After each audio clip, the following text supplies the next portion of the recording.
Hey, everybody, this is Devon with the Christ Light and Love Healing Training Center in the middle of the Berkshire, Kentucky vortex.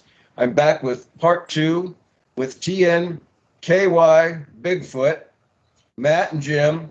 So they're coming back and they're going to do our best to kind of bring us to a close this evening, but we still may have to go to a part three. We're not sure what's going to happen. We're going to kind of play it by ear here.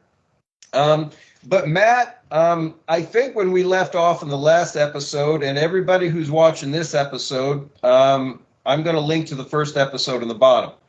So if you're tuning into part two, my suggestion is go right back to part one, and all this should make a whole lot more sense. But Matt, we started off episode one, and we were talking a little bit about some of the things you were experiencing as a child, because I think that's important to some of the things you're experiencing today. And you talked about a lot of different things that you were experiencing, and at one point you talked about turning it all off.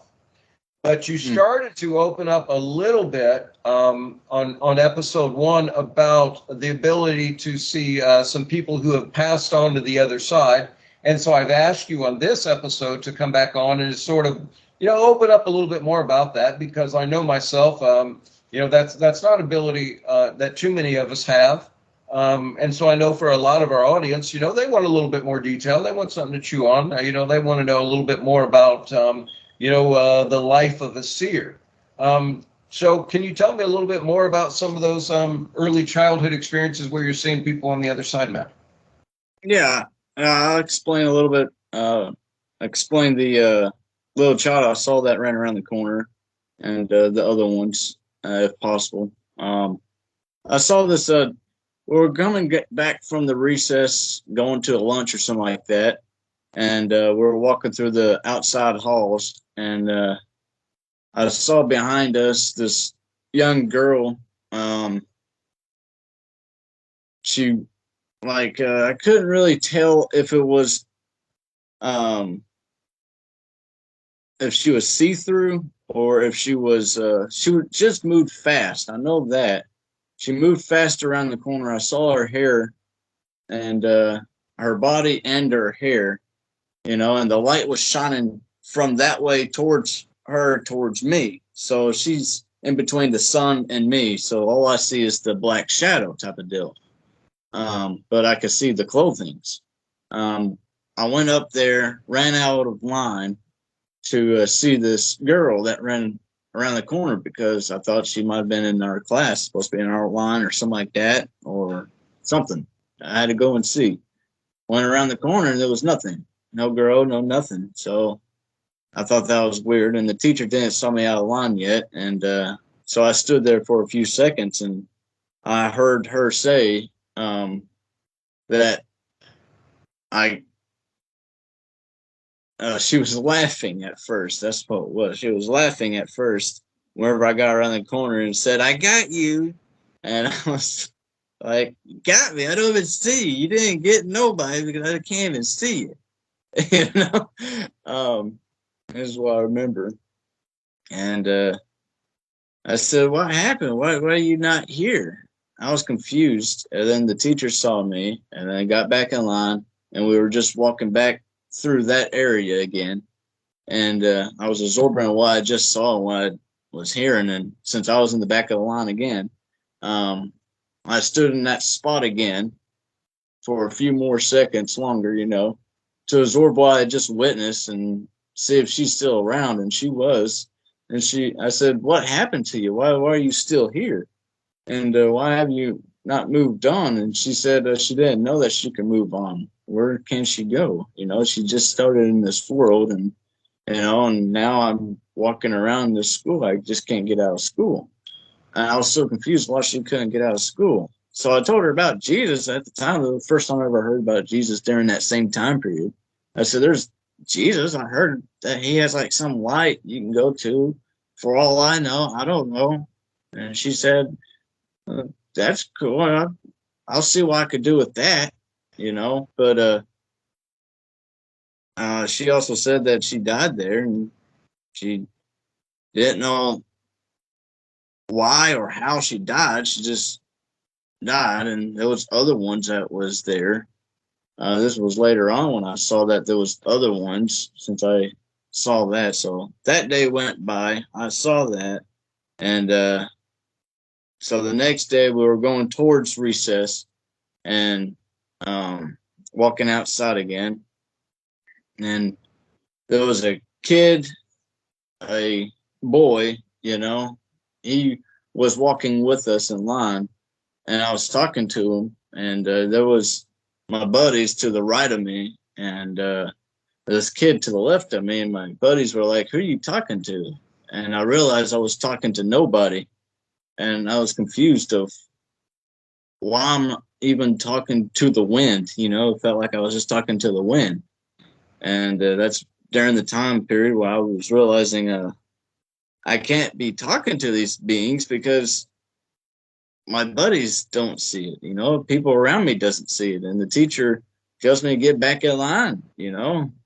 From seeing something that went around the corner, and my buddies, they didn't understand why I was talking to the air, because I was doing that a lot in computer class. I forgot about that.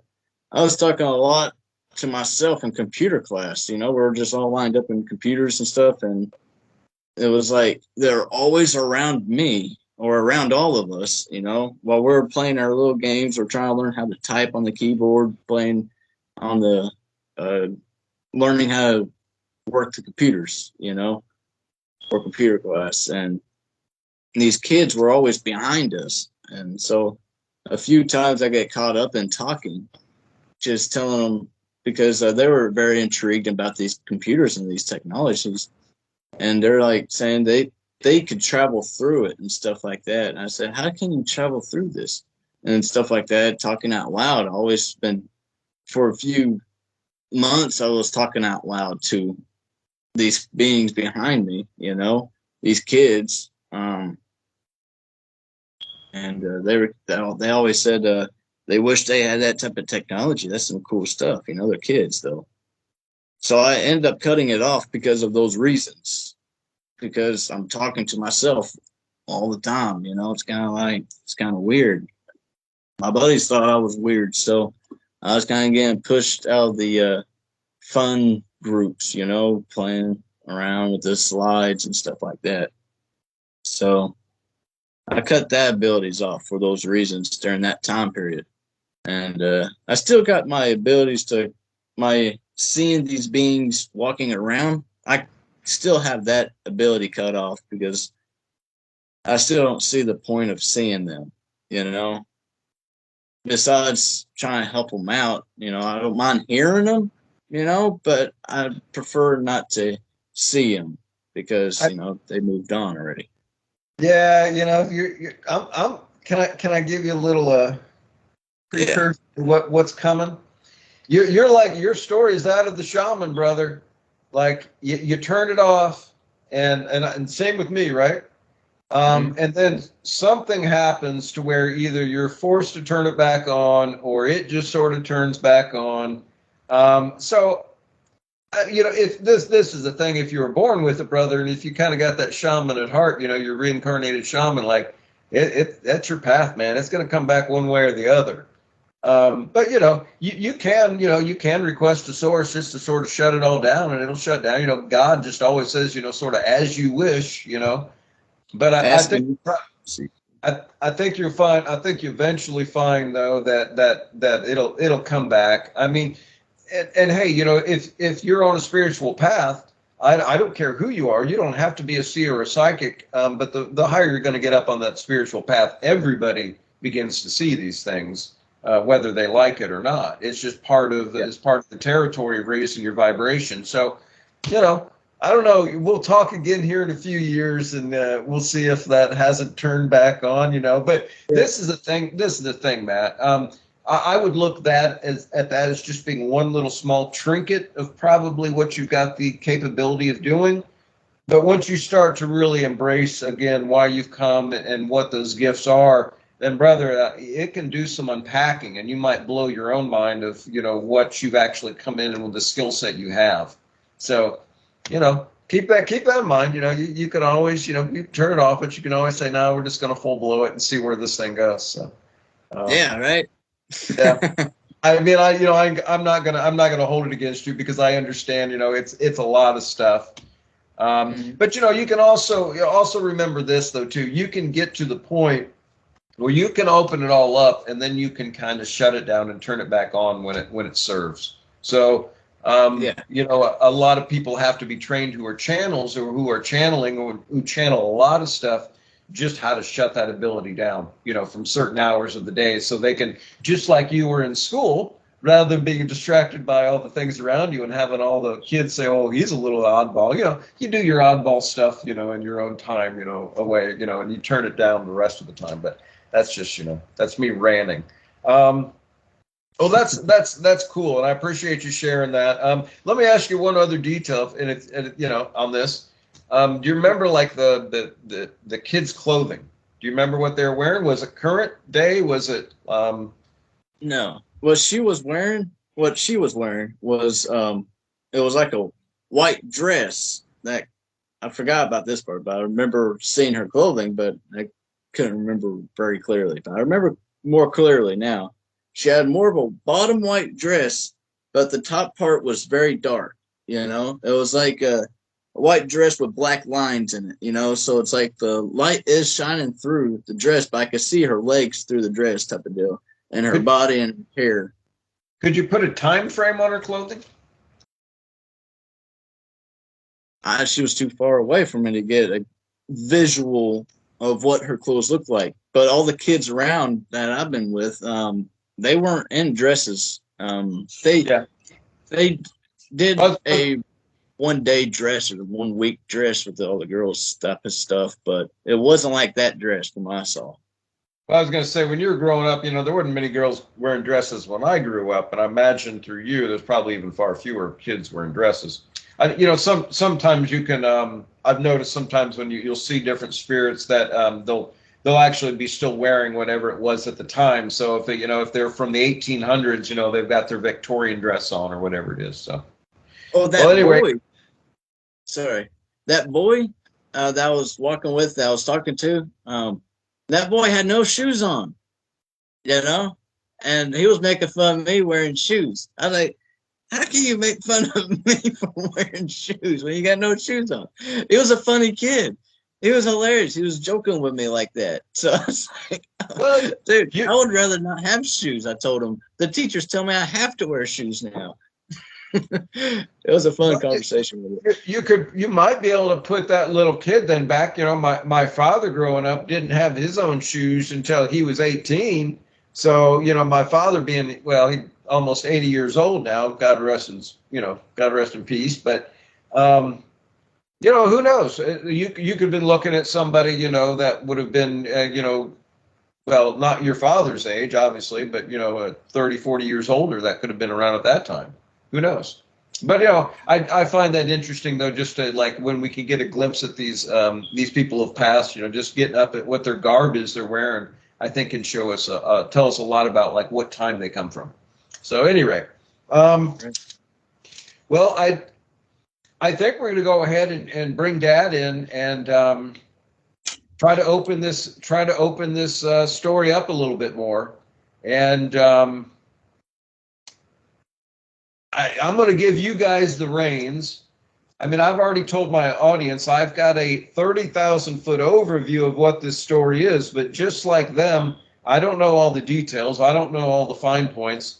And so, guys, I'm going to let you guys open up on it because I know that we're talking more than just Bigfoot experiences here, although I know everybody and their mom would love to have an experience like that. But I think we've got a bigger message and a bigger picture that's been unfolding and you've been given during your own experiences. So I'm just going to sit back and let you guys take the ball. Okay. While you guys were talking, I went ahead and tried to get my notes ready. There All you right. go. So that I can kind of move forward because, we talked a little bit about our experiences our last conversation, and on my channel you can watch the details of the experiences we have. We've sat down, we've done that, but let me go through and try to put everything together real quick here. All right, so we had 2 Bigfoot experiences, and we went to YouTube about 3 years ago as a document. And then we met a couple psychics on Facebook, and that was like, what, psychics? And see, at that time, Matthew hadn't told me or talked to me about this stuff his entire life. I didn't know. Anyway, so let's see, same time, Matt started talking to, he started talking to trees was the first experience that I was like, wow. And he couldn't make this stuff up. And so that was the first time I realized, and I think he was starting to realize, he started telling us that, what these trees were doing. And we were working on trees, and the trees were telling us to pull the muscadine vines off of us. And so it was amazing. And we're slow walking all this because at that time, I'm skeptic of psychics or people that have intuition. I was skeptic. I was like, I don't know about that stuff. I don't know I don't know, son. And so anyway, as time went by, we were following more psychics, or met more people we met Chloe. We followed her about 3 years on YouTube. And she, I think, was the one that kind of gave him the idea about talking to the Bigfoot, Scott. We didn't know his name at the time. We named him Scott. But anyway. And so, that was his first time he actually went from trees to other plants and rocks, anything. He talked anything. And so we started talking to Scott. And Scott's a Bigfoot. He's about 17 years old. Matt used to run with him as a kid. So they actually known each other. I forgot about that. Yeah. Yeah, Matt's known him all of his life. They used to run. Scott would basically be jogging, running beside him. I mean, you couldn't see him. He was in the other dimension, whatever you want to call that stuff. But anyway, he was jumping through the trees, actually. He was jumping through the trees. Yeah. So, they grew up as kids, basically. But then one of the psychics had realized that there was a giant that had came down to Kentucky, in our experience. And so she had talked to him. And so that was maybe, I don't know, a month or two later, Matt started talking to the giant. We named him George, or his name was George. Can't remember the whole story. But anyway, so now we're talking to a Bigfoot and a giant. And okay, so this is really cool. And we're learning so much. You could ask a question anytime, so we all learn to learn. We love to learn stuff. So we learned all this stuff about trees, and Scott taught us so much stuff, and George was talking so much stuff. And then there was a thing when George and Scott started talking together. I think it was when you guys were having problems with the energies and the way you were talking.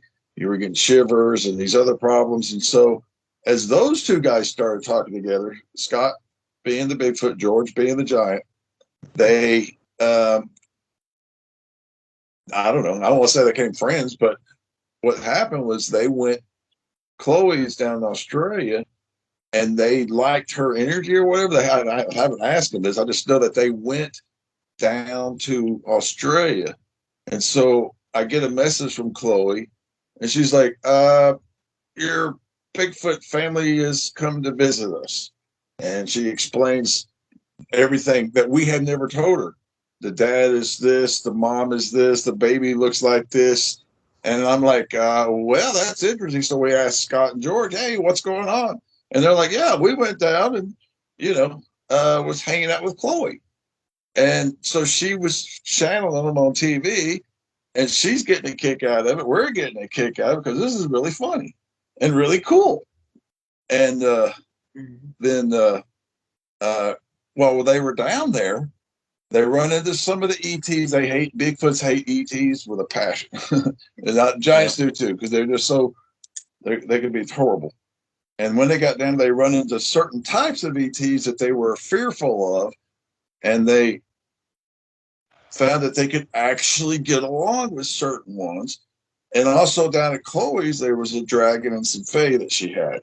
And so they learned George. Now George, he could go around the ring of fire to go down to Australia. He's a giant, but he also could swim. So he swam across the Pacific. And Scott, he's our local Bigfoot. His mind's blown, I'm sure. He rode on Scott's back when Scott when George swam across the Pacific to go over there. But anyway, they end up. So her dragon and Faye came here. So there's this whole world opening up where all of these things are breaking curses, and they're all trying to. It's just not just the humans that are trying to, well, I don't know if humans are. Well, yeah, we're trying to break through the lies. If we get the truth, then we would be breaking through the lies. I mean, everyone could do telepathy. Everybody has, all these abilities and gifts that, we've all been dumbed down through, all the stuff that they've done to humanity. But anyway, George, and like I said, he ended up taking Scott through Russia to see a Yeti and all this other great stuff. So Scott was blown away with the Yeti, and he's a Bigfoot, but he'd never seen a Yeti in his life. Yeah. But that's the point is they're not just, they're all trying to break the curses of the hate and the judging. And that was the biggest thing. They really taught us a lot about judging. And they're doing it with their own clans themselves. Yeah, too. yeah. George, like they say, George, he's got, another person that was a friend of ours. Her name is Susie, and she's out in Australia. Not Australia. I mean, Arizona, somewhere's out there. Yeah. But there's two giants out there that wear crowns. And of course, George is like, oh, Lordy. See, they have the same problems we got. People wearing crowns, a priest, all these religious people. See, that's the giants have the exact same BS that we got. And the Bigfoots are the exact same.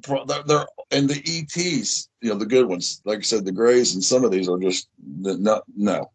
They're very manipulative ETs out there. But anyway, and they're blowing our minds because I cannot believe how much they've told us and how much they want us to know. And they're not slowing down because they really are. The biggest thing is judging people. They don't want people. They're willing to tell us things that so that we won't fear them. But the humans have got to get over this. Yeah, we've got to get over judging each other, just like they've got to do the same thing. We've got to go forward. I don't know. This is just my hypothesis. I don't know if there's a veil that's going to come down and we're going to see and we're going to all be together on this earth and there ain't a damn thing you can do about it. And you're going to have people that are going to faint from heart attacks because they're fearing, instead of, not judging. Because I've realized you see a Bigfoot, first thing you're going to judge and then you're going to fear. Or you see some elemental, or you see something that, you can't believe it. You're going to, judging comes from you fear. You judge something, you're going to get your guns out and start shooting at these Bigfoots. So I'm kind of thinking there's a time that's coming. This is just my opinion because more and more people are having these experiences, and it's like we're not going to be able to stay apart no more. It's like God's like, that's enough. You guys are going to come together whether you like it or not. He's going to if he takes away the veil and you walk out and they can't hide no more. And we've agreed with Scott, it's best to get along right now before the shit hits the fan. Yeah. Right now. It's better to realize you have friends in the woods. Yeah, right. Humans enemies need to, because of your own self. Learn, humans need to learn to stop judging. Right. As Jesus taught us. And like I said, the information they're sharing with us, they'll tell you anything. They are. I mean, that's really where we want to really go with the whole message. Is that's it might be. I think it's coming about because I don't know any other reason why they are actually having to say we got to start making friends with humans, and and the giants are like, I got to make friends with humans too, because at one time the giants, the dragons, us, we built the pyramids together. Yeah, the way used to be all of us. It used to be we worked with the giants, we worked with the Bigfoots, we worked with the dragons. The dragons carried the big rocks. Yeah, it was. We thought of the plan. God created us to think in the image of Him. So we thought, and the giants, they formed the way. Well, we humans thought the way the giants formed the way, and the dragons carried the way. Right. That's how it was. That's how the way it used to be. We all used to be. We are big Right. in the brain. We got big brain for a reason. You know, we actually can use our abilities to direct things to be good, extreme ways. Right, and really pretty much that's the main part I want to say, because that's what I'm motivated by George the Giant, and I'm motivated by Scott, because there's so much more that we'll tell you, but we ain't gonna tell you in this session because you ain't got time to do it. But we still got about an hour. still got about an hour. Well, I'll tell you what. Hour. Let's see how where we want to go. God created all things, right? God created everything. That means he loves all that he created. Because whenever he created it, it was good. Everything he built was good whenever he created it. Everybody got their individual way of doing things. So, I mean, out of the spectrum, we all got our own choices, and we all got our own choices to make with each other. And it's better to try to get along. Okay, so now I'm gonna give you. That will throw you off the ledge, because I mean, I'm assuming that the people that are going to tune in are kind of have a little bit more open-minded. I'm hoping by this point in the video, anybody that's closed-minded, they're gone. So let's go ahead and tell you some stuff. Like, for example, Scott. Now he's a Bigfoot. Now he goes. They vacation in a place called, well, what we would call hell. There's all these glowy creatures and all this stuff that would kill you if you walked in there with fear. Now Jesus taught them how to do this, and you know, and that's just too cool. He's told us so much about. He's told us so much about the details of this place. But people, like, he talked about one man that was a really brave man that went there, you know, physically, because it's like underground, and he went there. And he killed 2 or 3 creatures. 2 big giant creatures. He killed them, and the guy died. Yeah. But he had such a heart that down there there's this algae that regenerates you. Jesus also taught them how to regenerate. I mean, you can tear off your arm. You can tear off your arm, put it right back on. Wrap it up with algae, and it'll grow right back. So they took this guy and they brought him back to the surface, and they covered him up in algae, and he regenerated. Right, but I mean, that just shows you they love heart, and that was just a good one of the things they were telling us about. Do you understand this hell to be inner Earth? Well, yeah. Well, this, you want to talk about the fiery hell, or the one in the middle? There's 2 types of hell. There's a pre-hell. Where they vacation? Where they vacation is not. Yes. Okay, so there's 3 different types of hells. There's the physical one underneath this earth, you know, that I physically can go to type of deal. And for reasons of why you want to call it while we would consider it hell, it's a place where you could really get torn up by your own thoughts. Like, these creatures, if you have a sense of like fear of this creature, that creature is going to attack you, because automatically it's on an attack. It's going to attack the heck out of you. But you know, the amount of fear that you have will kill you. That's what would happen. If you've ever done LSD and had a bad trip, that's what hell is. If you fear while you're on LSD, and you will trip out. You will. It's bad. You learn on LSD. You learn. Do not fear. I'm on LSD. Laugh. Because if you do not learn that quick, and you do not remember that quick, and you do not practice that, I know people that's done very bad LSD trips, and it's messed them up for life. It can physically, because what you believe is real in that kind of way. But you're talking about hell. See, where they go, a Bigfoot will pull his arm off and beat you with it, and it's all out of fun. And they'll terrorize you. That's why they do it, because they see you fearing. They're going to make you really fear now. They're like, you're going to fear? Well, what shit? I'll pull my arm off and just start beating you with it. Wouldn't that terrorize you a little bit? Yeah, that'll terrorize me a little bit. But then you got to realize, if you were laughing when you see this giant pull his arm off, you're like, that's funny, then the giant's gonna be like, okay, I can't do nothing to this guy because he's already cracking up, so I'm gonna have to fall down and laugh at myself. There's these pure places down beneath that is so pure that the algae, I want to say algae. It is algae. That stuff is so pure. He was talking about this one berry or something, blueberry or whatever. Oh, it's like a coconut. It's like a coconut. See, coconuts have the white. This is what Bigfoot, some of the stuff. Coconut's got the white interior. It's pure. It's like its own purity, right? It's got the white shell, black inside. And down there's these berries. And I remember, I forget, it was Scott was telling us about.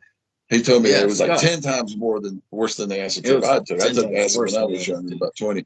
But he said it's like 10 times. Yeah, more. 10 times. But they have this plant. It has these berries. They eat them, and it's got the, like I said, berry, and it's pure inside. But the purity in that place has all kinds of miraculous properties, of course, because it's pure. It's so pure. But then you're talking with about the white inside and a blue shell on the outside. I remember now. It's like you could peel off the outside shell. The husk is blue. That's what it was. The husk was blue. And when you break it open, it was white on the inner, and it's full of some type of water. I'm trying to remember it. Oh, it's pure. It's pure. It's like I can almost taste it right now. It's so sweet. I mean, the sweetness is like, it doesn't like when you drink it. It doesn't like just feel like you're drinking water or anything. It like literally goes into your cells of your mouth, your teeth, and everything. Like. It just bleeds through your teeth, like not bleeding, but it just like goes through it, and you feel it go in your nervous system. I can feel it right now. So, how they drink it is like, wow, it just lights you up. That'd be like the first stage of hell, but then there's 2 other stages. Yeah, the 2 other stages. So the second stage is your spiritual hell, and it's where you spiritually put yourself there. The lady that had her throat. This lady was gossiping a lot. This lady, these demons were there. She was very high and mighty, thinking like, I've already asked forgiveness. I paid my way, I already gave all my money away, and I still, going to hell. That doesn't even make sense. So she's not going to accept that, telling other people or whatever, gossiping and screwing all these people up all of her life. She wouldn't accept that. A lot. She basically would repent. So they would. The demons pulled her jaw and mouth open like that, and then filled her up with something, or sit there and poke her with these rusty ass knives right into her throat. But they would torture her over and over and over and over. And that's pre-hell now. That's before you get to the gates. Yeah. There's a place where they just torture the shit out of people in their own mind for what they've done. And when you get to the gates, there's the gate. Yeah. Yeah. I mean, you're not even hell yet. Actually, you're trying to make it. You're working to get there. I gotta explain this part, because I can't just move past to the next hell, because that's worse. See, this part of the hell, whenever you see that maybe you was a victim, that you did the same thing, where you like gossip, and you should be put in that position too. Like, you gotta like see this, like, oh Lord, did I do it myself? It's for whoever saw this, and like, am I going to go through the same thing? Because I said the same words that she said. Oh Lord, please help me, forgive me. Once you do that, and you do it from your sincere heart, and you're willing to change and not say those words, instantly the light will pull you up and you're out. Yeah, and you're able to laugh for once more. Well, who was that went down there? It was George. Was it George that was at the gates, or was it Scott? George. No, that was a video you were watching, but George did help me to see that was actually real. Yeah, it was George that showed me that. Because he said standing right in front of the gates, that was when he accepted that he deserved it. And once he accepted that, he deserved that punishment. It's like, I accepted death, just to go in and accept accepting the continuous death that I deserve. Go through the pain and then get rejuvenated. Go through the pain, you get rejuvenated spiritually, get torn up in pieces. I accept it, because, dang gun. I don't know what happens after the gate. What did George say after the gate? When you get past that gate, you can't get out. There's no return, because that lady, whenever she was getting tortured, she has a time of being there, and she can eventually say, forgive me. And when she does that, then she could be able to be forgiven. But she had to go through the torturing. But if she doesn't, and through a full year, 5 years, 7 years of not doing it, and she's still being tortured, she's going to be stuck in behind them gates for 1,000 years to see if she can, or so, it's something to those effects. I don't know exactly, but it sounds like it's like 1,000 years type of deal. Maybe God's years, for all I know. But they'll be stuck behind them gates, and you can't return because God doesn't want to hear you. God's like, I don't want to even hear you. I showed you your problems, and you're doing this, and you're gossiping. So now I just don't want to see you. I was hoping that this little bit of torturement could help you to like accept that maybe I've done something wrong. Can you say that? Can you say maybe I've done something wrong? Can you say that in your heart? If you can't, then you're still going to get tortured. They torture over and over and over. They torture over and over. Keep you going. Tortured over and over with your own sins until you basically realize, okay, maybe I did. Maybe I did. Maybe I should. So recently, now where's George at right now? Can you ask him? Yeah, George is. Oh, who's he at now? Well, he got out of. Good Lord, I just wonder where he's at. We'll talk to George again. George shaking his head right now, like, yeah, you might be right. I'm a partier. He is. Let me. Where's he at? Okay, he's in South Pole. South Pole. Okay, so look now, George. He had went to Australia, come back. It was really nice. Took Scott through Russia, showed him a Yeti. Scott's still tripping on the Yeti. And so anyway, George, about a week ago, we say, where you at, George? He was between Hawaii and Mexico and swam down to a cave where he told us the whole story, where he swam into this cave and there was one tight spot. It was really tight. And he got up through it. He's told us how he had to get through it. He explained it. Then there was a shore and it was really slippery. He kept falling down and he got up inside this cave and it's like a dome. And there was two caves. One of them had a yellow light and the other one had some other color. And he went through the yellow light. So the next day, because he was still traveling, a couple of days later, we're like, George, where you at? And so he met up in there's like a dome, like a city, and there's a whole bunch of giants there. I don't think we got a whole lot more information, but he's hanging out with a bunch of giants. And then we got to talking to him, and then him and the giants realized that they wasn't done. They actually, from the conversation they were having with us, while George is with them down there, they were talking about, they realized that if they're still alive, they have a chance. And so there was some revelations going on there with him and George and those giants down there. Yeah. And so that was really cool. I want to explain about that one. That's interesting. Go ahead. See, you're still alive. You still got a chance. That's what George was trying to figure out. That's why he left his tribes and stuff like that, his religions and stuff like that. He cut off all of his religious practices. He cut all that stuff inside of him. He killed everything. Just like said, no, I don't want to be a part of nothing and nobody and anything inner or outer around me. Don't want to be a part of it. So he did that. And he was just having a fight with God. Like, am I cursed? Am I like going to be? Then he had to learn how to define curse. What's a curse? So he had to go through these trials of learning his own terms. Now, George is 177 years old and Scott's only 17. Go ahead. Yeah. So he was fighting, trying to figure out his own terms and what's going on. What was it? If you're still alive, you got a chance. So whenever they talk to each other, they were. I don't know how to explain it. I'm sorry. Okay, well let me move forward because what happened was he was there about 3 days hanging out with them, and he got tired because they party a lot and they're crazy. And trust me, the Bigfoots have the biggest parties, buddy, you've ever seen. Ain't nobody on the show know anything about no parties. The Bigfoots, buddy, when they come together, man, they have the party. We couldn't get near them. Humans can't get near them, man, because they have such a heart and such a party. Anyway, that's a whole different topic. It's like an ant going into the party of us. You know, like there's an ant on the counter and we're partying. Like, no, I'm getting crossed off. So anyway, about 3 days he was there, and then we checked with him. And it's like, George, where you at? He had to go cool off. So he goes to the North Pole. right, to cool off. And I'm like, George, man, he's insane, right? And so he's laying up there. Remember, he's laying flat out on the snow in the sun. No, in the sun. Yeah, to warm to cool off. To cool off. To get away. And so now he says he's in Antarctica. Yeah, now he's in our Antarctica. He went down to South Pole. South Pole.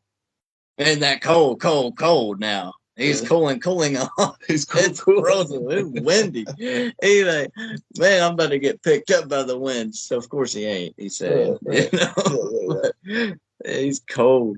He's like, dude, it's nice. So I mean, Best temperature. that's you know, we talk to him every once in a while. I'll be curious. I go, how's George doing?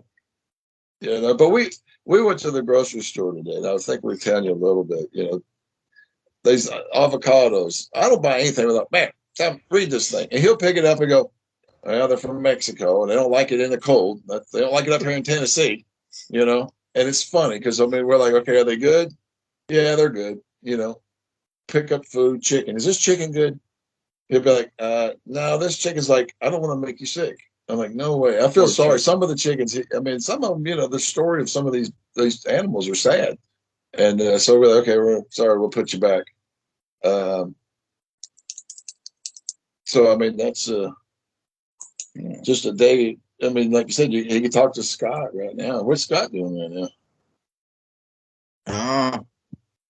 He's on the pounce. He's on the He's pounce. checking it out. He's about to jump. And Scott's doing so much work. A friend of mine up in Kentucky, up near your neighborhood, I'd seen him on Facebook, I don't know, 6 months ago. He's like, I had an experience. This is what happened. The big, you know, something ran me out of the woods.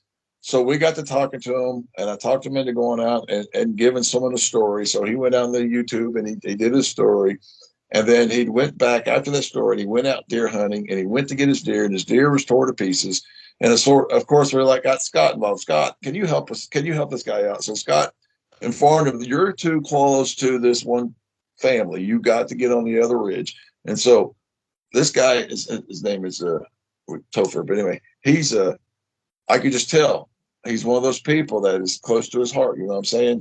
You know what I'm saying? He's in our path for some reason. I don't know why, and then he recently, what 4 days ago, he sends me a thing. He goes, man, because we've been telling him, Scott's been checking on him and working with the clan there. Scott does that. Scott will go anywhere to help anybody.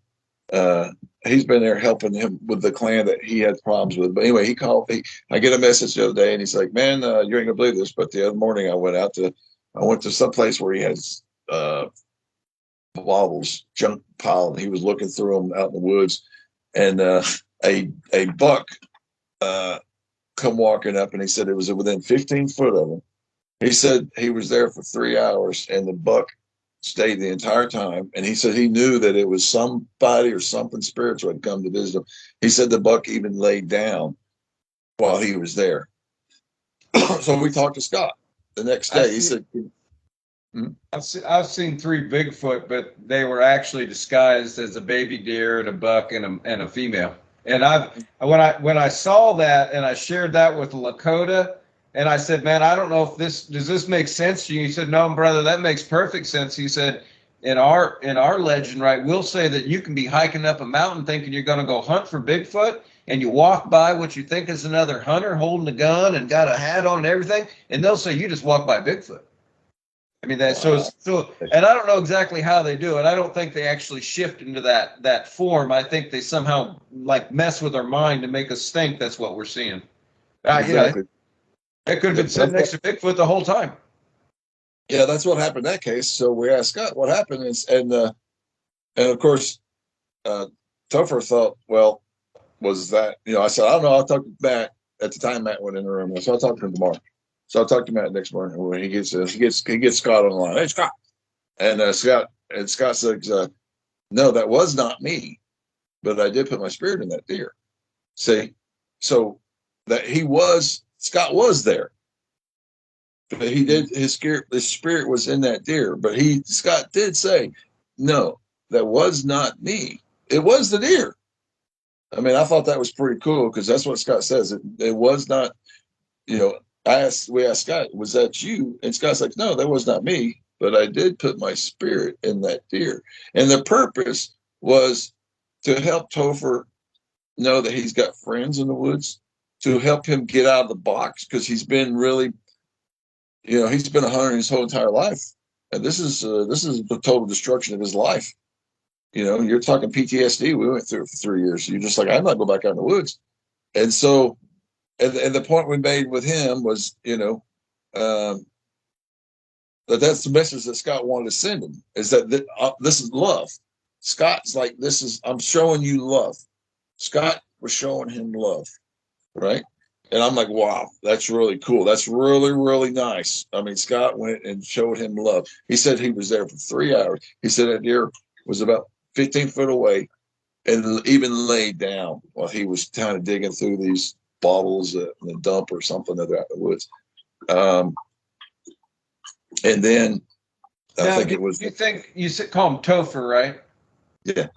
So was he going through like a rough spot? Generally, that's kind of what you're getting at, right? And so there was some, because of something scared him out of the woods, and then the last time he went hunting, he went to get his deer, and something tore his deer to pieces. He was too close to that. He was too close to a family, and of course Scott went up there and said, "Okay, you got to go over here to hunt," because see, Bigfoots are forced farmers. They raise deer and turkey, and they don't mind giving you a deer or turkey, but let them choose since it's theirs.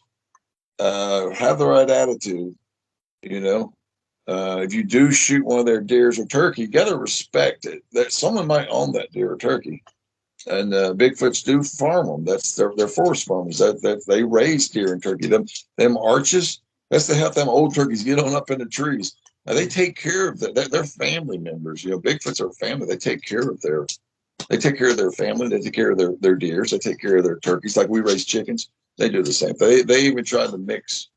Scott tried to get his turkeys to hang out with our chickens, but I talked Matt into shooting at him, and turkeys won't forgive. Turkeys do not forget. They don't forget. They don't forget. They don't. Scott told us that. We learn all kinds of stuff like, oops, sorry about that. Yeah. The turkeys were walking right up against our fence line with the chickens. I could have sworn we don't have some turkeys. Yeah. Besides the coyotes on the property, turkeys are the second most evasive, Yeah. Well, that's the thing is when you got Bigfoots around, they could take care of the coyotes. A lot of the coyotes are their pets and stuff. It's all controlled out there. And it's good to stay in good with all things God created, right? It's best to not make enemies with nothing, because, like you said, like Mike was saying, everything God's made is good. It's just that every one of us, mankind, has fallen off, has been hacked and destroyed. The Bigfoots have been hacked and destroyed.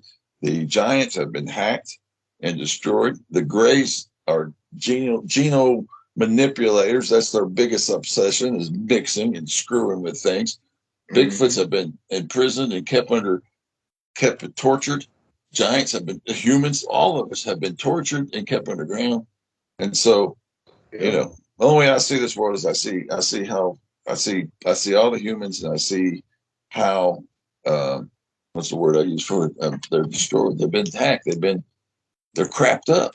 I mean, all humans are crapped up now. So is the Bigfoot. So, that's, you got to have sympathy for what's really happened, because it's not, none of us have chose to be mixed with genes and the things and tortured and caged. And the government, of course, works with, the government works with a lot of these really bad entities that are doing a lot of this stuff. Mm-hmm. But let me ask you a question. Do you feel like there's any tie-in to what the Bigfoots have been telling you and the message that in general they're giving you? Is there any tie into like the larger picture here of like Hopi prophecy or Mayan prophecy, or that that idea of revelation? To me, I mean, this is my opinion. I mean, well, I guess like the Hopi thing. I guess the Hopi thing, right? So the Hopi are, we'll say the Earth divides into two, right? And you either keep going down the downward spiral, and you with the old Earth, or you transcend with this new Earth. And I don't know that it seems to me like you've gotten it directly, but it kind of seems to me like they're trying to say, like, listen, you got a choice, you got a path, you got to like do something here. Is, Yeah, do you yeah. There's two ways it could go, right? Uh, if we, if because we, you're saying that it sounds like they're trying to put away their beef, right? And they're yeah, trying to like fix their shit, right? yeah, And they're trying to tell us to do the same. right, right, It, right. But I guess I don't know. My mind kind of leads to that Hopi prophecy. Well, okay, well, what's the end goal? Why are they saying this? Now, are they saying it because, we all should be like, right, dealing with our shit and staying in our own road as Jesus told us to do in Matthew, stay in your own lane. I'm paraphrasing, but I'm just wondering, like, is it maybe not, do they know what the Hopi know? Do they know that something's coming? And so I guess maybe on their own end, do they also realize, no, if we want to move with the well, new earth, we got to fix our own shit too. God's rebirthed the earth 3 times. Yeah. Earth has been reborn 3 times. I figure at least that many, yeah. Yeah, at least, yeah. And I think it, to me, there's 2 ways. I'm like you. I'm split. What's going to happen? I believe that either every 414 years we go through a rebirth, which the last, the mud age was the last one. Then you had the flood. But it's kind of. And then there was another time with Adam and Eve. There was a destruction then that I don't know why it hasn't been spoken of. But it's That's kind what I of heard. there's a mirror, like for example, we're in a 414-year circle now. If you look at 1902, if you look at anything happened back and forward, it's a duplicate mirror, and it repeats. Right now, the Revolutionary War is where we're at this month, the American Revolutionary War. So it's kind of like we are in a machine that God's created that plows, and I call God like the gardener. And you have to decide, like, for example, this will give you more insight of what I believe.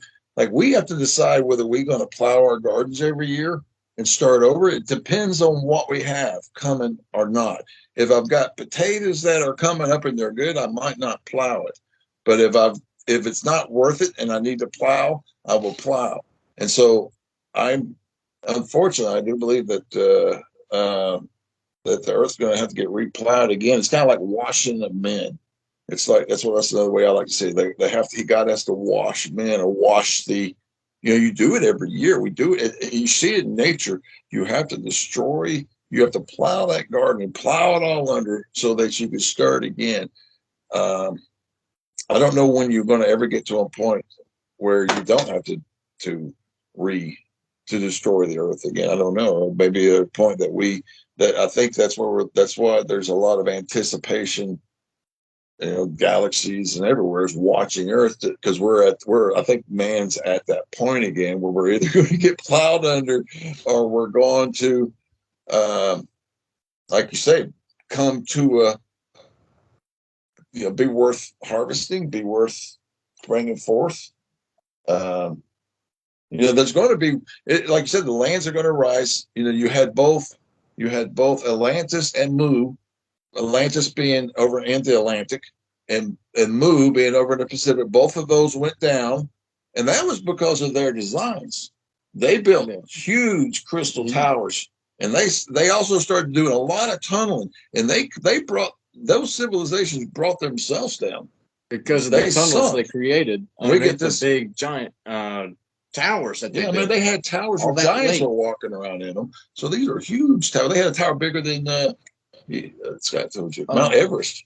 Yeah, bigger than Mount Everest. Yeah, in the middle of the Pacific. Yeah. And so those lands went down. That's the mud age, I guess you hear. Those lands went down. Mu, you had the Garden of Eden and all that on the Pacific. That went down. Yeah. And God, remember you said it, I think it was who was that? Do you think Mu is another name for there's Atlantis and what's the other continent that was, because there was like a Pacific and there was an Asian. Iranian or I had the tip of my tongue. I'm sure you've seen Edgar Casey's future Earth prediction map. You've seen scallions, right? Yeah, And I it read all shows it. right? It shows those two land masses coming back up. Yeah, right. So there'll be new land come up, more land go down, and right, Yeah, that would be a part. Right, and that's that's probably coming. I think we're looking at 2040, basically yeah. another reset. Why 2040? It's a machine. And I'm only asking because somebody else I know recently this week put out 2040, Yeah. and his 2040 was kind of a doom and gloom and type thing, which Yeah. but why 2040? Get your math proves everything, right? If you'll take 1902 and you look back, if we go back 50 years from 1902 and look at what happened, a major event, that's the mirror, 1902. And then you go forward and you'll see that, whoa, that's what happened. I'm telling you, it's a mirror. I've done the math. You can do it yourself. 1902, because there's a 414, like it's a 414 year window or circle. It's a 414. 414. Anyway, do the math just on that one. On your when you got time, go to 1902. Like look at where we're at now. Figure out how many years there is back to 1902, and then now go from 1902 back, and you'll see it was American Revolution is where we're at right now. We're getting ready to have something like that happen. It's I'm telling you, it's perfect, and this timeline we're in now. We're not talking. If you go back and look at the other dates, because you have to go back, every one of them has the same mirror effect. So we're living like God's like this is a machine more than anything. It's a God built machine. You know? But this is 2024, and I'll give you, yeah, we could see an American Revolution this year. I mean, if they don't just implode the whole damn thing on us, right? But Yeah. what about 2040? What do you see for that? Is that because I look at where we're at right now. We're also in that solar maximum, and you've been watching the solar flares just like I've been. Well, when this shit starts kicking off, I mean, we're liable to see those earthquakes and those major earth changes, that could lead to those maps that we see, I think. But 2040, I mean, is this the rebirth? Is this mankind coming together? Is the final of the time of mankind, just like Earth's going to say, no, we're going to have to swallow a bunch of you up? I mean, what do you see for 2040? Well, 2040 not saying you're psychic, but you're looking at the map and the cycles. No, right? I'm not a psychic. I know. So if you can look up Archaics, he's on YouTube. Archaics. He will do this all mathematically. He does. Archaics. Archaix. Anyway, I sent you a link after. But anyway, he shows all this in math. He was in prison in Texas for I don't know most of his life. His dad used to send him all the books. This dude proves it, and that's where people are getting that 1940 from. Archaics. I'm just telling you. He'll settle a lot of things. The mud age, what we're talking about, a lot of the we've been rebirthed. Now, a lot of the stuff we've got from maybe George, but Archaics will fill you in on the math, and it's true. I've even tested it myself. I mean, I was the one that figured out American Revolution is what happened. I mean, he wasn't even talking about that. That way, I didn't get that from him. I got it from my own calculator. I could do some math. If you want to find out what's going to happen in the future, just go. Like I said, right now the mirror is 1902. That's the day. That was the last reset. I think the last reset. Yeah, where all the orphan trains were. Remember all the orphan trains? Remember all the orphans? Yeah, all the orphans. Because God took God took that civilization and moved them, didn't he? Moved them. He moved them. They got to the point where they had so many kids they didn't even love their children. Now God took that civilization. He took the civilization. He took them. He took that whole civilization off the planet. Yep. They took them to a place where they could get corrected. I don't know where they went. Yeah. I mean, he did. Some went to Jupiter. Some went to different planets. Now, this ain't Archaics. This is stuff. This is stuff I learned from George himself. George because that's what he was talking to with the other giants down there in the Crystal City down there. Not Crystal City, but that crystal cavern that he was with. Yeah. That's where I was getting that information from. So Well, George had George's family and all of them, the bad well, ones. he talks about the rebirth of the earth. He's the one who tells that the earth's been rebirthed three times. Yes. He split the Pacific's got that crack down the middle where God took about. I mean, George, you should have George tell the story, Chief. Hey, it's George, not kidding me. I know. We get George on, but you just get George on, man, if you want. It's like, George, come tell us the rest of the story. Well, I was at some point, Matt, I didn't want to put you on the spot, but I was just going to say, hey, if Spirit leads you and the channel's open, is there anything that any of these George or Scott would like to come and bring to the table? But I ain't going to pressure you, and it's just if you're there or not. There ain't no pressure. No, there ain't no pressure at all. You want to eat? You want to eat tomorrow, son? Yeah. Get to it, Mark. I do it to him all the time. I'm like, hey, tell me about this avocado. Yeah. You know, if you got access to the truth, use it. It's be dumb not to. Yeah. We use it all the time. Hey, what's the matter with this plant? He wants water. He got in trouble the other day because our potato down there wanted water. And I said, hey, this potato's off the ground. He goes, I know. He told me last night. I was like, why didn't you water? Yeah. So anyway, oops. What's George? If George got anything he'd like to say? See George listening to this whole conversation. Yeah, he is. He likes to talk about. Can I ask a question? Yes. Okay. So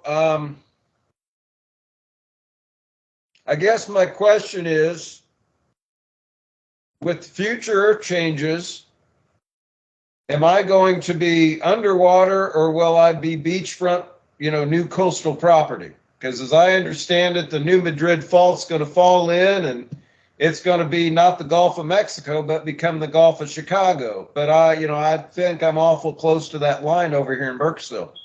So I'm kind of wondering.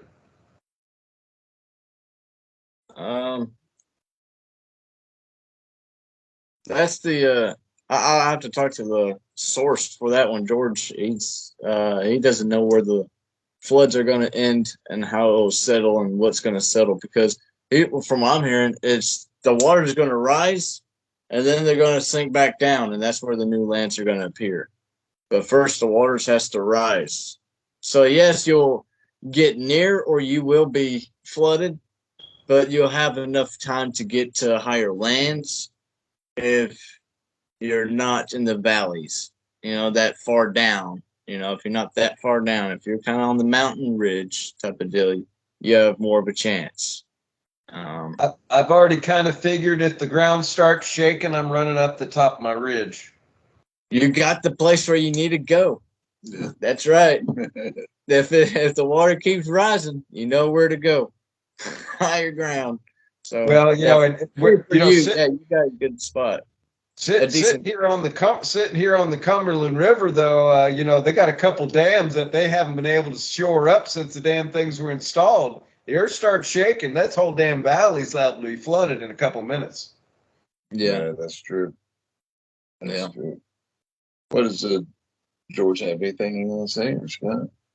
Yeah, George liked that topic about the mountain. No, about how we got to where we're at, about the orphans and stuff like that being all carried around, and why there was so many fatherless children. And that was because the reason why those cities fell was because no one liked their children.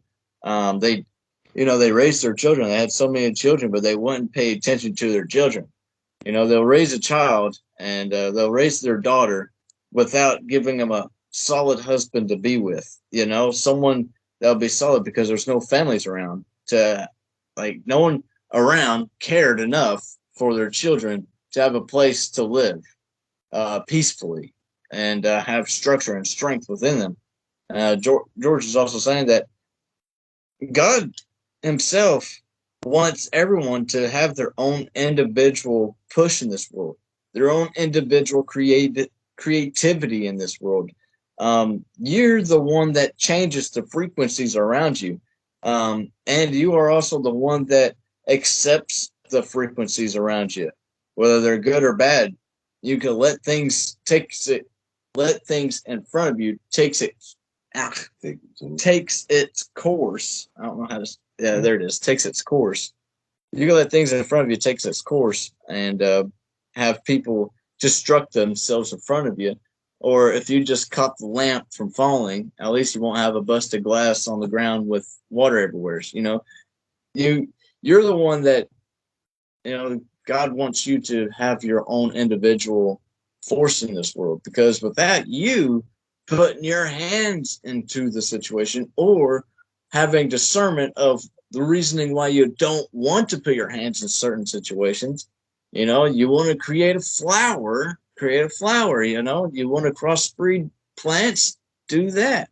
Whatever is in you to do. You want to create art, build things, do it, stuff like that. God's definitely for everyone to be their own individual beings. And the giant cities, their home Georgia's cities, they failed because the city was built off of people eating off of each other. It was no love there, to take care of their son, to take care of their daughter. Everyone worked, and that's how it's going to go. It wasn't like There's no more love. there was no love. Everyone just left each other abandoned. Because you were saying earlier, George was talking about they didn't have no love because they didn't love their daughters. They didn't make sure that their daughters had a good man, and that's what America's doing now. I mean, I don't have daughters like that. I was about ready to interject. It sounds like the Cabbage Patch time is the same stretch we're in right now. Yeah, right. Mm-hmm. Right. I mean, I ain't got no kids, but I look around, I see the kids that I do see, they really don't have any damn father or mother anyways. Yeah. Right. Yeah. I mean, we raised our kids backwards too, because we worked. Kids got to a certain age, you're like, get a job. And it just happened to be that, well, he's my youngest one. He come along, just happened to be, we were changing directions, went into trucking. We had threw away our corporate work and said, hey, let's go drive a truck to California every week. We got more spiritual. We got back to the book. We got back to scripture. We got back to our health. And so he just happened to be hanging out at that time. And, and he was like, Dad, they want me to join the military. They want me to go to college. I'm like, son, all I can tell you is that follow yourself. If anybody's rushing you or pushing you, you got to think why. Because I said, so I just told him, at that time, basically follow God, right? Follow yourself. Don't be pushed around, because I didn't want him to follow me. I don't have a path for him. It was more like, you need to listen to your own self and do what's right. And so that he was lucky at that time that he had the opportunity. My other two sons was like, one of them went off and, drove a truck. The other one went off in the military. They've got families and kids now, and they've moved on, and they have their families on. It's all fine, but he just happened to be here at the time that we were getting back into following God, getting away from man's ways, getting away from holy days, and getting away. There's a whole lot of trash we had to carry out because we had been in the corporate world and worked for the government. And, we had a lot of trash to take out. He was with us. Mm-hmm. We sat out there by the lake and read our Bible every day. We were learning scripture, and we were learning to get back in a natural good walk. And and then we had neighbors that were gardening and growing food and plowing, and he loved to plow and food. And so, we kind of our life took on a whole new meaning when we returned to the earth, returned to the dirt, returned to. I always told him the other day at the grocery store, I said, if you ever see a girl, I said, don't trust no girl, don't have no dirt on her fingernails. I'm telling you, buddy, I'm looking at all these things. I'm like, don't trust no women. I said, they ain't got no dirt on them. I saw this one lady had cowboy boots on. Look like she'd been out there shoveling shit. And I was like, that's my woman right there. Gus, I'm down for that. Yeah. That's like Tata is. Tata, she's got to go out there and shovel food to chickens and walk in crap. And we use manure, but I mean, that's, stay real, right? Stay real. Yeah. The realness keeps it real. I think, that's really helped you spiritually get back in spirit. You probably would have never gone back to spirit If we hadn't gone back to Spirit, I don't think you would have, because you'd probably been in the Army buzzed. Oh my God, shooting at somebody by now. Probably trying to shoot myself. I'm done. Type of deal. Yeah. The one misconception about the sparrow, everybody, I've been hearing people talk about living like a sparrow.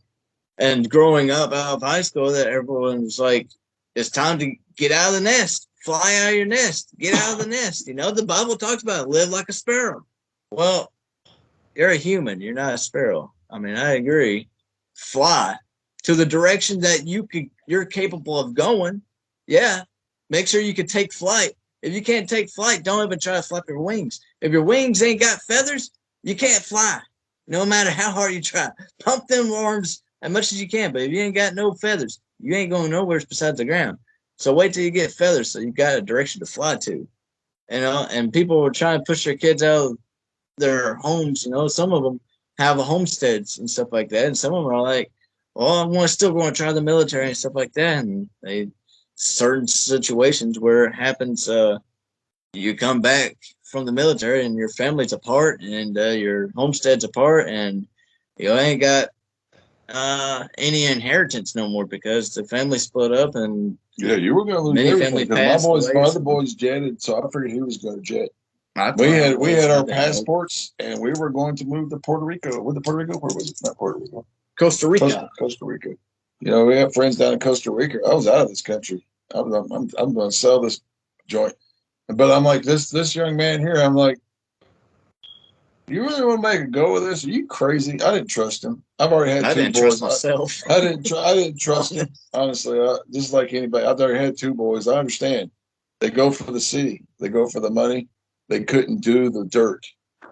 And I'm like, you're flunk. But no, he would. He would. He loves the dirt. He loves the plow. I was like, he's a freak of nature. Yeah. Because he loves natural things, and I do. Mm-hmm. And it took 3 shots to get one. Better off a napkin. Shut up. Yeah, that's bad. No, I mean, it's it's kind of like, I guess. Well, like I said, God put you here at a time. Everything was timing. Everything. It's timing. I don't think. Like I said, and I've told him, but we've been working together now. We got a family company here, and we have our own business, and we're financially, in great shape. We, like I said, we set our own hours. We do our own life. We don't follow holy days. We don't do none of that stuff. We don't even follow weekdays. My clock's upside down up there right now. I don't even follow. I don't even like clocks. All that stuff. I don't even have a phone. These guys can be phony. I'm done with that stuff. But, that's helped him really. Now we go out in the world every day and we talk to the trees and we talk to the plants and we talk to the chickens and we find out, That helps me a lot whenever Dad's like, what does this thing says? That helps me, like he wants to hear it, because now I'm like, oh, I can connect to this and say what it says. And he's like, yeah, that's funny. And, he accepts it. It's like awesome, good information and stuff. It helps me to be like, oh, I'm not crazy. I hear it all the freaking time. And it's like he's helping us eat right. We don't bring anything. And she does the same thing. She's doing it. She'll hold Brocker to her. She's more confident in her feeling. Whether food's good or bad. She knows. She senses that stuff. She knows. Right. Your wife's doing a form of divination we call tipping. Yeah. Tipping. Yeah. That's what she does. Yeah. She's like us. I don't know. These 2, I don't have to be spiritual. I just ask my, hey, are you? Don't make sure I'll let these 2 do all the tipping. Yeah, he doesn't have to be spiritual. He just let me and Mom do it. I don't blame him. Yeah. But they both know my spiritual walking, and they both tell you that it's always been God or nothing with me. So I don't have many friends in this world. I followed him and have always followed. When I found him when I was about 20. I found the Bible after a party I threw at Sheridan Inn down on South Cobb Drive in Atlanta. And I used to be a big partier, and when I found peace, man, I realized I knew I was missing something, but God never had peace. I had everything but peace. And when I found peace, I hooked up with God. I never turned back from God. Tina would tell you, Matt would tell you, I will betray everybody over God. I will not betray that relationship. And You know, I'm here. He's taking care of me. This world's never done nothing for me. This world and these people in this world ain't got nothing for me. But You know, he's always there for me. you said something. You said something ago, like, and I've repeated something myself. I say, I've not come here to please your ego. That's not what I'm here for. So I'm not here to necessarily become your friend because I'm not here to please your ego. And Christ said, if they hated me, they'll hate you too. And so Yeah. I've told a lot of people, pick up your damn cross, right? Do what you come here to do. And a lot of people say, well, Devon, how do I know if I picked up my cross? And I'm pretty sure I did. I'm like, all right, does your family hate you? Do your friends hate you? No, Exactly. everybody loves me. You probably haven't doing picked it up wrong. your cross yet then. You ain't picked it up yet. Yep. Your cross is still by your legs. Yeah, you're still serving your ego, which then you're going to serve their ego, and you haven't figured it out yet. So I'd agree. And what the hell fun it would be here to just go around serving a bunch of egos and having a bunch of false friends for that false ego that you're serving anyways. So no, I get it. It's and besides that, the creator's all around us, God's all around us, and I don't necessarily need to be around a bunch of people who haven't realized their own God spark yet. And until you have, well, you're not around people of God. You're around the fallen people of this world. So, no, I kind of get that. Let me ask you. Go ahead. I was going to say, you reminded me of last night. I was thinking about a school teacher that I had, and she was my computer science teacher. And one day I came in to take the test because I'd been suspended or something, and I was always in trouble in school. And the principal was like, he can't take the test. He's suspended. And I'm standing there, and she's like, "What? He's my best student I've got in my class." She goes, "No, he's going to take this test." And I'm standing there, and I'm watching this lady fight for me, right? And I thought, last night I thought, lady, I don't know who you are, but I hope that God blesses you. And I said, I don't know if you're going to get any blessed life, because I guarantee you, after you stood up for me, and that principal, I guarantee you didn't get promoted. I guarantee you that principal put you to the bottom of his list. But I prayed last night. I said, I hope that he gives. I said, God bless you. If not in this life, I know he'll get you in the next life. Because like I said, she stood up for what's right when no one else would. And that's someone that picked up her cross, because she fought for me. And like I said, I thought about that last night. You just made me remind me of that. But she was doing the right thing. She took the abuse, and I guarantee you she didn't get promoted. I guarantee you that he hated her because he was vindictive and a one mean son of a bitch. If he didn't have you in his controlling finger, he expelled me in my last week there to make sure I missed graduation, that son of a bitch. But anyway, just an example of someone that picked up the cross. She fought for what was right. She's lost in this world. She won't get the promotion. She won't get the house. She won't get that. But you know what? She's got blessings coming to her. Yeah, right? well, there's something you just said about having peace. And if you know that you have not done what is right by God and right by your fellow man, then I simply don't understand how you can find that peace, because you have to live with that knowledge that, oh, what Jesus told me, do unto others, I didn't do that. I did something that I wouldn't, that I should have done for myself, but I didn't. And, there it is. That's the skinny, I think. Yeah, you're right. You're right.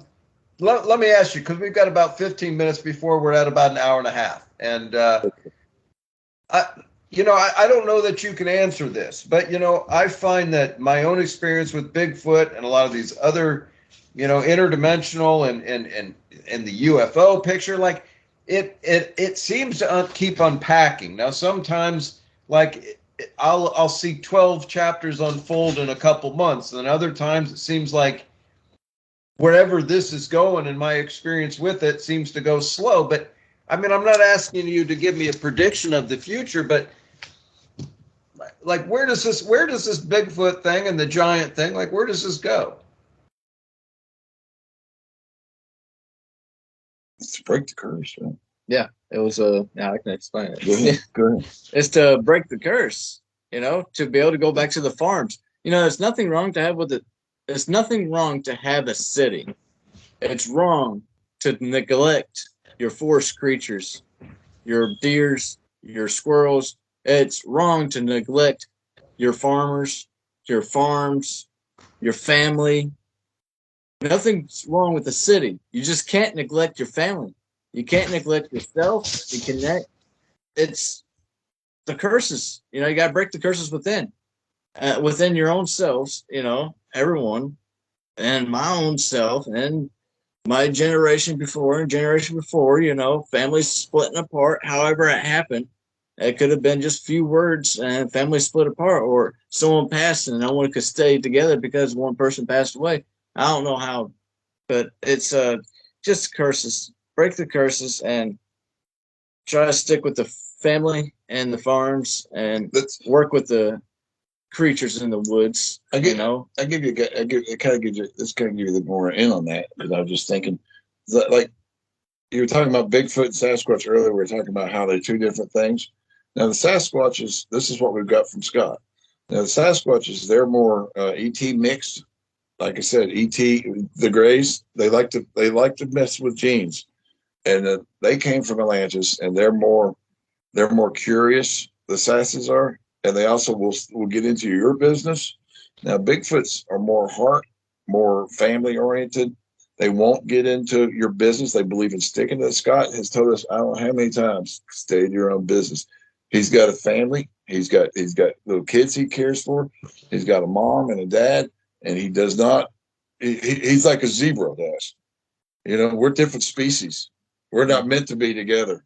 We're totally different. And they stay their own business, and they want us to learn that as we stay in our own business. So here's this to tie this together. The difference between the Sasquatch and the Bigfoot is a Sasquatch will eat a Bigfoot. A Bigfoot will not eat a Sasquatch. And that is the bottom line if you want to know the difference. But you got to understand, the Sasses are just like us. They're mucked up. They've been mucked up. So you gotta have heart for them, because they're trying to change too. They're not. They're all have been abused, just like we have been, like the humans have been. And so anyway, that I hope that kind of ties that in, because I mean that's really that's what it's about, is love and family, as God wants. Leave the zebras to the zebras. Leave the giants to the giants. We can talk to them. We can be friends with them. They can be our neighbors. But it doesn't mean we're going to be sitting down with dinner. I'm not going to have George walk through here. He'd break my roof. And we're not going to have Scott come in here. We can have Scott sitting here rolling around in the floor and busting the floorboards. Exactly. And stuff we can't like do that. No. But I mean, that shows you, like that. For example, and Scott told us the difference between the Sassies and the Bigfoots. There's a big difference. And he has to go out and fix problems all the time. We talk to someone that has a problem. We know someone that has a problem. Anyway, she's got a sass, and he's got the belt with the blue ball, which a lot of people don't know anything about that. But that's technology that they got from the Greys and the ETs back in Atlantis, and they travel in that instead of using telepathy and their abilities to travel with whatever those travel things where you guys can travel psychically. They're using technology, that blue ball. But that sass, for example, he broke his tracker, and so they're not able to keep it up with him. But he still has to go to, like, I think he goes to the North Pole or something, just to make sure every once in a while, or he goes up to Canada, Alaska, and he comes back just to make sure they don't get a trail on him, because they'll cage him. If they catch him, they will cage him and punish the hell out of him. They're mean as hell, these ETs are. And they will do that to him. But that's a sass. And the thing is he's living, he's good, he's trying to he's helping people, that the community he's in there. There's humans, there's Bigfoots. But as you can see, what a horrible thing has happened to all of us. I mean, that's another good example of some dogmen. They're the same way. They're dogs. A lot of them have been abused and beat and done everything too. You can see. I mean, I'm going across the board with everything. Everything you'll see, it's all tied together. We're all been hacked, You know, and we see this truth. That's what we're telling the truth. We tell you this stuff. Look into it. Think about it. Talk to people. Talk to Bigfoot. Talk to ETs. You know, that's what we want to do. We want to, you know, to set things right so that the curses are broke. Mm-hmm. You know, there's a lot of curses being broke. There's a lot of people talking about religion out there and how the difference between religion and spiritual. There's a whole lot of curses getting broke. Humans are going through a lot. Humans are learning so much about how wonderful their government is and how much they can trust their pharmaceuticals. Humans are learning so much, right? I mean, so there's a lot of curses breaking. Yeah, I'm learning, man. from it. I'm learning all the bullshit. Yeah, exactly right. Yeah. It's all bullcrap. Yeah. You know, I mean, the first time I heard that there was a mandate to wear a mask, I told these guys, I was like, I need to go to Walmart. And they were like, why? And I said, I need some underwear. I need some underwear. I don't ever go to the store. I got a wonderful wife that does all that crap for me. I don't have to deal with these. I don't have to deal with these people in the world. I'm the most. I was unsocial for way before social distancing became popular. I was like the king of social distancing. So anyway, so I'm like, I'm going to Walmart. So I walk in there. I go down. There's a line of people, man, and they're wearing masks. The first and day. I'm ex-military, dude. So I still have I put my safety out there for people to have freedom, and I don't believe in trading my safety for freedom. The hell with that. And so I said, let's go. We walked in. These guys they were like ducks. They're with me. They've been through hell with me. These two are tough cookies, and so they come with me. And people were yelling, "Get in line! Get in line! You can't go in!" I'm like, I'm waiting for someone to arrest me. I've only been arrested. We've only been thrown out a couple times by cops at other places. Never wore a mask. Anyway, I walked in that place. These guys came with me. Of course, they didn't do anything. And I'm like, look, people, very aggravating. But I learned a lot. I learned a lot about how far people are gone. I hope people are waking up. I really do. From that time frame that was horrible to see so many people just lining up. Just do as the government said. At that time, I don't think you'll see that again. I don't think so. I hope not. Dear Lord, I hope not. What's sad is as the behavioral therapist here, I know human behavior, and a lot of people have just tripled down, even though they know that the shot didn't work, even though they know they got conned. They'll still say, "Well, I'm glad I did." There's your Stockholm syndrome. You know, there's the woman who gets abducted and duct taped and raped and beat, and eventually goes out for the guy and gets him as new victims. You know. In that case, we'll wait for the gardener. Yeah, that's another thing. I'm waiting for the gardener. That's what George was telling me, is that that's why their city collapsed, was because the gardener came. The gardener came. He's coming back. And tilled the land of the Badlands. The Badlands got tilled. And the good children got picked up, you know, the newborns, not, you know, a few years, like, no, maybe 3 years and younger, but not like 7 years old and older. For some reason, they were left behind. When you think about all those orphans, where'd they come from? You don't hear about. Now you're starting to put some. That was a God thing. God had to get rid of that crappy that crappy civilization. He put them. He moved them somewhere so they can get fixed. Just say that. Put them on another planet. Put them on Jupiter. Who knows? I mean, he moves things around. Where they need to be put. You know, God's a good father. You know, yeah, so he loves his children. He's put them where he needs to be, where they can get right. You know, and so there you go. All those children. That was our new generation. That's us. You know, we came from that time where there's all those orphans on buses. You know, God left them to try to wash man again. You know, they're washing us again. It makes a difference.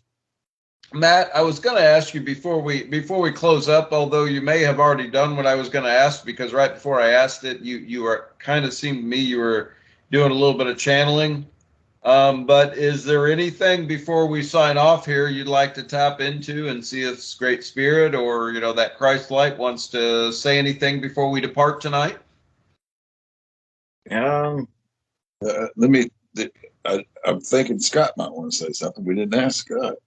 Yeah. Because I've been hearing in my head, Scott's like, Scott. Scott. Yeah, I got to tell Scott. Scott what to say something. Yeah, I was meaning to get back to Scott because Scott, I wasn't going to forget him. he said he was about to pounce on something. He was. It was actually pouncing on a creature that was, it was a mantis, Mars. some mantis, scorpion king type of deal, you know, not like it's a king, but it's like that type of creature, mantis scorpion thing. He was about to pounce on him. Yeah, the one in Revelation, you know? It's in Revelation. He was about to pounce on him. Those things are very, very fast, and he was trying to have all his focus on this creature. He almost had him, but he tore him up. Scott said he tore him up. He tore him up. Holy crap. That sucker ain't gonna come back. He's in West Virginia. There's someone that we're gonna be talking to one day about that. Okay. But that guy got the story. Well, so Scott's in West Virginia.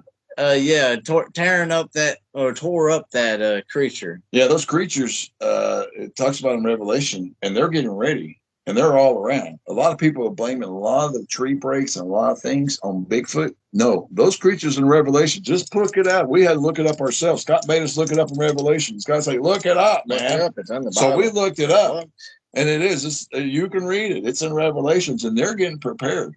It's like Those the people, locust. they're like a loaded locust. It's in Revelation. Creature?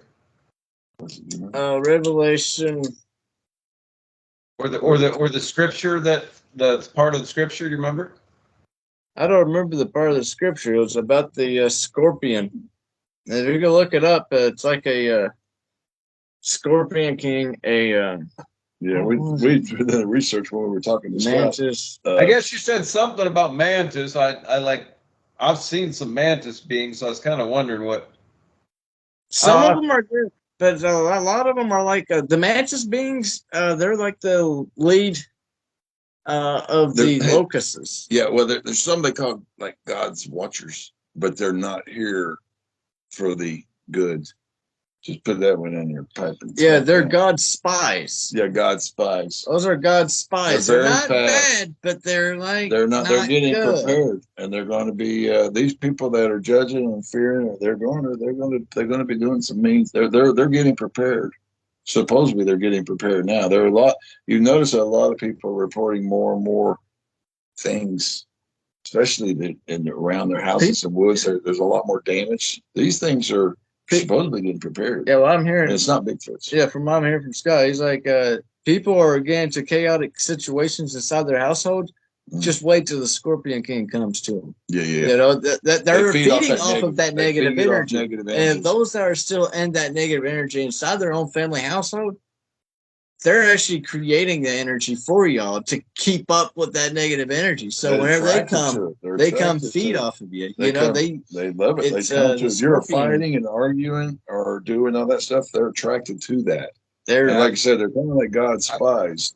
I've seen him jump on the back of one person, whisper in that person's ear to go attack the other family member. Then when the other family member goes to fear or anger, they jump on top of that family member, and then it spreads like a damn disease. Right? Holy crap. It's true, too.